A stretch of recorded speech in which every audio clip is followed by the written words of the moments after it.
தமிழ்நாடு தீயணைப்பு மற்றும் மீட்புப் பணிகள் துறையின் சார்பில் பொதுமக்கள் பாதுகாப்பினை உறுதி செய்யும் விதமாக பல்வேறு விழிப்புணர்வு நடவடிக்கைகள் மேற்கொள்ளப்பட்டு வருகிறது. அதன் ஒரு பகுதியாக உயர்திரு சீமா அகர்வால் இயக்குனர், தமிழ்நாடு தீயணைப்பு மற்றும் மீட்புப் பணிகள் துறை அவர்களின் உத்தரவின்படி மாநிலம் முழுவதும் உள்ள தனியார் நிறுவனங்கள், மருத்துவமனைகள், அடுக்குமாடி குடியிருப்புகள், வணிக வளாகங்கள் மற்றும் தனியார் நிறுவனங்களில் பணிபுரியும் பாதுகாவலர்களுக்கு அடிப்படை தீயணைப்பு பயிற்சி வழங்க முடிவு செய்யப்பட்டுள்ளது.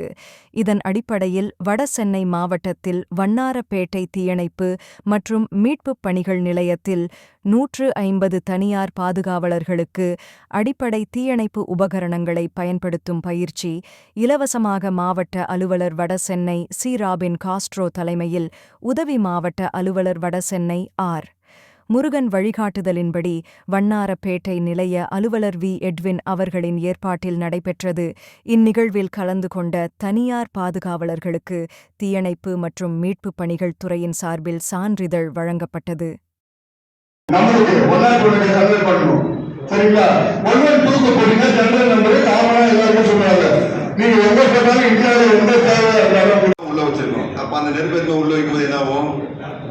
கொஞ்சம் கொஞ்சமாக ஃபயர் ஆகிட்டு அதிகமாக ஃபயர் ஆகிட்டு பிரச்சனை வரும். அதனால் நீங்கள் அவங்க என்ன சொல்கிற மெயின் பாருங்கள், ஹவுஸ் கீப்பிங் மெயினுங்க, கிளீனஸ் அண்ட் வேஸ்ட் கண்ட்ரோல் எப்படி சொல்லியிருக்காங்க பாருங்கள். சார் தெரியுதா? பின்னாடி உங்களுக்கு எல்லாருக்கும் தெரியுதா? தெரியல, ஏதாவது கேளுங்க. எல்லா பொருளும் தரம் பிரித்து இப்போ நம்ம எப்படி மாநகராட்சி போல எப்படி சொல்கிறாங்க, மக்கும் குப்பை மக்காத குப்பைன்னு சொல்கிறாங்கல்ல, அது மாதிரி வந்து இருக்கிற குப்பையை தரம் பிரித்து நீங்கள் டஸ்ட்பின்ல போடுங்க. டஸ்ட்பின் போட்டு என்ன ஆகும்? ஆட்டோமேட்டிக்கா நீ டஸ்ட்பின்ல போட்டு விட்டா ஆட்டோமேட்டிக் என்ன பண்ண போறாங்க? தூய்மை பணியாளர்கள் தான் பண்றாங்க. அவங்க எடுத்துட்டு போய் என்ன பண்ணுவாங்க, அதை தரம் பிரிச்சு குப்பை மேடு போயிடுவாங்க. அப்ப என்ன ஆகும்? இங்க வரக்கூடிய பிரச்சனை என்ன ஆகும்? குறைஞ்சு போயிடும். நம்ம என்ன பண்ணுவோம்? சாப்பிடுவோம், அப்படியே கீழே போட்டுருவோம். அப்படின்னு வச்சுக்க, ஃபர்ஸ்ட் ஃப்ளோர் சாப்பிட்டோன்னா கிரவுண்ட் ஃப்ளோர் போட்டுருவாங்க. இல்ல கிரவுண்ட் ஃப்ளோர் சாப்பிட்டாங்கன்னா அப்படியே கீழே பேஸ்மெண்ட் இருக்கு பாரு. பேஸ்மெண்ட் எந்த இடத்துல போனாலும் ஸ்டெப்ஸ், ஏன்னா ஒரு சின்ன பாக்ஸ் எங்க கேப் இருக்கோ அந்த இடத்துல பாத்தீங்கன்னா குப்பை பிளஸ் வாட்டர் கேன் என்னென்ன போடணுமோ எல்லாத்தையும் அங்கே போட்டு டம்ப் பண்ணிச்சுருவாங்க. அப்போ அந்த இடத்துல வந்து ஒயர் கொஞ்சம் மெல்ட் ஆகிட்டு ஹீட் ஆகிடுச்சு வச்சுக்க, என்ன ஆகும்? அங்கே ஆரம்பிக்கிற ஃபயரு மொத்தமாக ஃப்ளோர் போகிற அளவுக்கு பாதிப்பு வரும். அதனால வேஸ்டேஜ் வந்து நீங்கள் என்ன பண்ணுங்க, தெளிவாக சொல்றாரு பாரு, அந்த வேஸ்டேஜ் வந்து டப்புல போட்டு ஆட்டோமேட்டிக்கா தூய்மை பணியாளர்கள் எடுத்து போயிட்டு அவங்க கரெக்டா அவங்க வேலையை அவங்க கரெக்டா பார்த்துருவாங்க. அதனால குப்பைகளை வந்து என்ன பண்ணும், ஹவுஸ் கீப்பிங் மெயின். அதுக்கப்புறம் இதை புரியுதா உங்களுக்கு? எப்படி டஸ்ட்பின் போட்டு பிரிச்சிருக்காங்க பாரு, அது மாதிரி பிரிச்சு விட்டீங்கன்னா தூய்மை பணியாளர் மூலமா எடுத்து போயிட்டு அவங்க குப்பையை அந்த இடத்துல இருந்து அப்புறப்படுத்திடுவாங்க. அப்ப அங்க நடக்கக்கூடிய விபத்து இடம் 0% குறைஞ்சு போயிடும், ஒன்றும் பிரச்சனை இருக்காது. அதுக்கு அடுத்தபடியா பாத்தீங்கன்னா ஸ்டோரேஜ் மெட்டீரியல். இப்போ பாரு, எல்லா வீட்லையும் வச்சிருக்கோம். இப்போ புக்ஸ் எல்லாம் பார்த்தீங்கன்னா புக்ஸ் ஒரு வாரமாக வச்சிருப்போம். ஃப்ரிட்ஜில் பார்த்தீங்கன்னா காய்கறி ஒரு வாரம், பால் பாக்கெட் ஒரு வாரம், எல்லா பொருளும் தனித்தனி பிரிச்சு வைக்கிறல. அது மாதிரி தான் என்ன பண்றாங்க, ஸ்டோரேஜ் மெட்டீரியல். இப்போ வேலைக்கு போகும்போது ஐயோ நீ வேலைக்கு போறோம், நம்ம இருக்கிற டோட்டலி எந்த பிரச்சனையும் இல்லாம புரியுதா? பட்டாசு தீ விபத்து நடக்கும் போதெல்லாம் ஒவ்வொரு முறையும் கிட்டத்தட்ட ஒரு ஹாஸ்பிட்டல்ல இந்த மாதிரி இன்ஜூர்டு 100 பேர் கிட்ட இந்த மாதிரி இன்ஜூர்ட்ல பாதிக்கப்படுவாங்க. கை போய் தலையில பட்டு, கால் பட்டு இந்த மாதிரி இன்ஜூர்ட் பாதிக்கப்படுவாங்க. இப்போ இதெல்லாம் நாங்க ஏன் உங்களுக்கு சொல்றோம் அப்படின்னா, நீங்க தான் ஃபர்ஸ்ட் ரெஸ்பாண்டன்ட், அதை பத்தி நீங்க தான் உங்களுக்கு தகவலை சொல்லணும். இப்போ பட்டாசு தீ விபத்துனா என்னன்னு பார்த்தாச்சு. அடுத்தது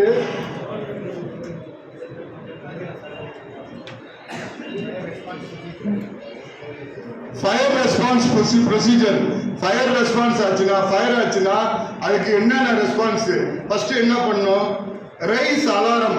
ஒரு கம்பெனியில் நீங்க இருக்கிறீங்க, ஃபயர் ஆச்சுன்னா முதல்ல நீங்க செக்யூரிட்டியா இருக்கிறீங்க, ஃபயர் ஆயிடுச்சு, ஃபயரை பார்த்துட்டீங்க அப்படின்னா நீங்க என்ன பண்ணணும், ரைஸ் அலாரம். முதல்ல நம்ம என்ன பண்ணணும்னு தெரியாது, யாருக்கு சொல்லணும் என்ன சொல்லணும் தெரியாது, பேனிக் ஆகக்கூடாது, ஐயோ ஆகக்கூடாது. ஃபர்ஸ்ட் என்ன பண்ண, காம். ஃபர்ஸ்ட் என்ன பண்ணணும், நாம சொன்னதை அப்படியே நினைவு வச்சுக்கோங்க. Rice alarm. போய் அலாரத்தை வந்து நீங்க என்ன பண்ணணும், ஆன் பண்ணணும். அடுத்தது ஷூட் ஃபயர், ஷவுட் பண்ணணும், கத்தணும். ஃபயர் ஃபயர்னு என்ன பண்ணணும், கத்தணும். 4 பேருக்கு கேட்குற மாதிரி கத்தணும். உங்களுக்கு நீங்களே கேட்குற மாதிரி கத்தக்கூடாது. அப்பதான் என்ன பண்ணுவாங்க, வெளியில இருந்து ஒரு 4 பேர் வருவாங்க. அடுத்தது ஆக்டிவ் மேனுவல் கால் பாயிண்ட். ஆக்டிவ் மேனுவல் கால் பாயிண்ட் அதை என்ன பண்ணும், எம்சிபியை ஃபயர் அலாரத்தை போய் அழுத்தணும். அடுத்தது stay com, to not panic. அப்புறம் அலர்ட் பீப்புள் நியர்பை, பக்கத்தில் இருக்கிறவங்கள என்ன பண்ணணும், அலர்ட் பண்ணணும்.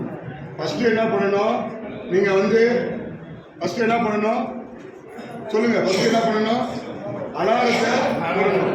அடுத்தது ஷவுட் பண்ணணும், கத்தணும், ஃபயர் ஃபயர்னு சத்தணும்.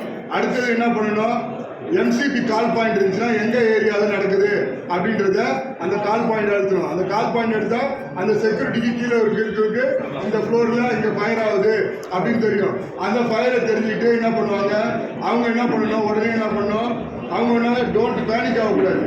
பேனிக் ஆகாம பக்கத்தில் உள்ளவங்கள என்ன பண்ணணும், அலர்ட் பண்ணணும். பக்கத்தில் உள்ளவங்கன்னா யாரு, கடை, கம்பெனி, நியரஸ்ட் அங்கே பக்கத்தில் ஸ்டோரேஜ், ஷாப்பு எல்லாத்தையும் அலர்ட் பண்ணணும். இவ்வளோதான் நம்ம அலர்ட் பண்ணிட்டு நாம என்ன பண்ணணும், அடுத்தது நம்மளால முடிஞ்ச நம்மளுக்கு தெரிஞ்ச ஃபயர் எக்யூப்மெண்ட்ஸ் எடுத்து என்ன பண்ணாது, என்ன மாதிரியான ஃபயரு அப்படின்னு சொல்லி அதை நீங்க ஆப்ரேட் பண்ணணும்.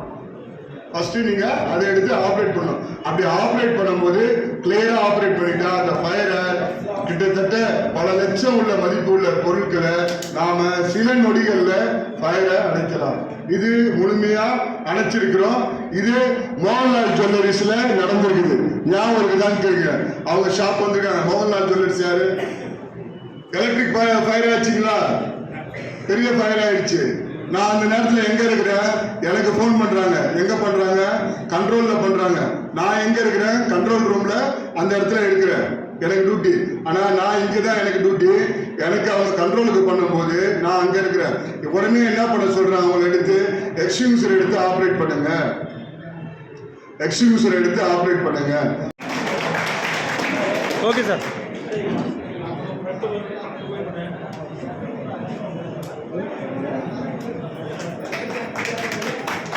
ராஜேஷ்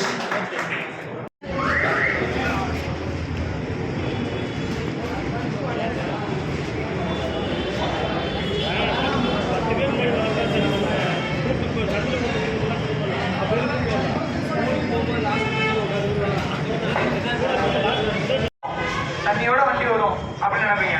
இதில் உள்ள எல்லா பொருளுமே இந்த வண்டியில் இருக்கிற பொருள் தான். இதில் இருக்கிற எல்லா பொருளுமே இந்த வண்டியில் இருக்கிற பொருள் தான். இப்போ நம்ம ஒவ்வொரு பொருளாக பார்த்துடலாம். இது ஆர்டினரியாக வண்டியில் இருக்கிற பொருள் ஓசு. நம்ம தண்ணி வரும்போது தண்ணியோட சேர்ந்து இந்த ஓசு இதெல்லாம் பார்த்துருப்பீங்க. ஓசு இதெல்லாம் இது நம்ம வந்து தண்ணியை வந்து வெளியே அனுப்புறது. இந்த ஓசு மட்டும் போட்டோம்னா ரொம்ப தூரம் வராது. இதுக்கு பேர் பிரான்ச் பைப். இது வந்து ஹேண்ட் கண்ட்ரோல் பிரான்ச் பைப். இதை வச்சு நம்ம தண்ணியை வந்து ஒரு ஸ்ப்ரே மாதிரி அடிக்கலாம், ஜெட்டு மாதிரி அடிக்கலாம். இதெல்லாம் பார்த்தீங்கன்னா ஜெட்டு மாதிரி தான் அடிக்கும். இதில் different type of nozzles, round பெருசாக இருக்கும். தண்ணி அதிகமாக வர்றது, கம்மியாக வர்றது, அந்த பயிருக்கு ஏற்ற மாதிரி. இது வந்து பார்த்தீங்கன்னா ஹேண்ட் பேக் மாதிரி இப்படி போட்டுக்கிட்டு இந்த ஃபேஸ் மாஸ்க்கை இது கழுத்தில் போட்டுட்டு நம்ம வந்து ப்ரெஷர் கேஜ், இது வந்து ப்ரெஷர் இருக்கும். இது வந்து 300 அட்மாஸ்பியர் எல்லார் வண்டிலையும் இருக்கும். இப்போ வர எல்லா வண்டிலையும் கவர்மெண்ட் அந்த வண்டிக்காரங்களே அந்த கம்பெனிக்காரங்களே தர்றாங்க. எல்லா காரு, எல்லா 4 வீலர், எல்லா 3 வீலர்லையும் இருக்கும். ஒரு 10 வீடு இருக்குன்னா ஒரு வீடு ஃபயர் ஆகுதுன்னா அந்த வீட்டில் மட்டும் தண்ணி அடித்தா ஃபயர் அணையாது. குடிசை வீடு பக்கத்தில் சலசலான்னு எரியும்.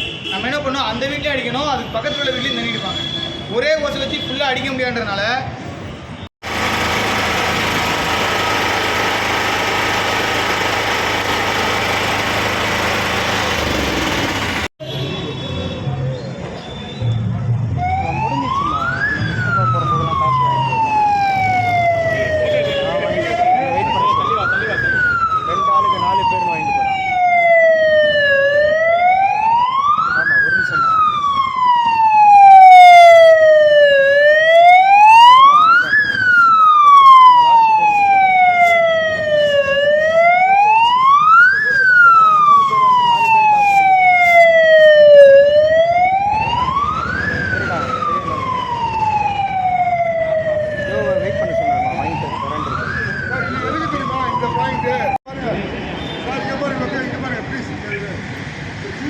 ஃபயர் ஆயிடுச்சு.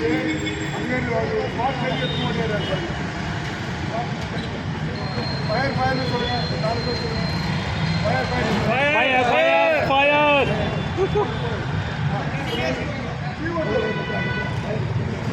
Fire, fire, fire!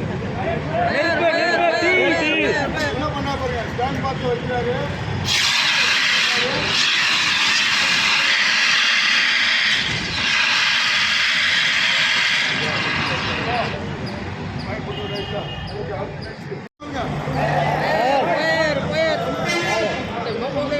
கத்துக்கலாம்